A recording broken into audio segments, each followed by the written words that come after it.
नमस्कार, जय श्री कृष्णा, राधे राधे। आशा करती हूँ आप सब कुशल पूर्वक होंगे। तो ये पन्नी याद है आप सबको? भाई बचपन में जब भी कोई सामान बाहर से आता था और ये पन्नी आ जाती थी तो बस फिर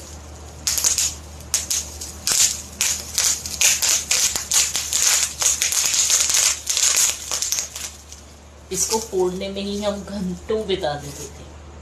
और सच बताऊं, आज भी चाहे कितने भी बड़े हो गए हों, लेकिन अगर मुझे ये वाली पन्नी कहीं देखने को मिल जाती है ना, तो मैं फिर वापस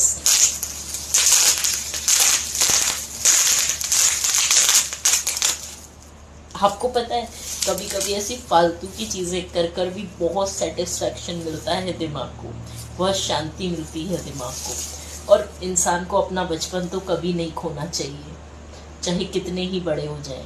राधे राधे।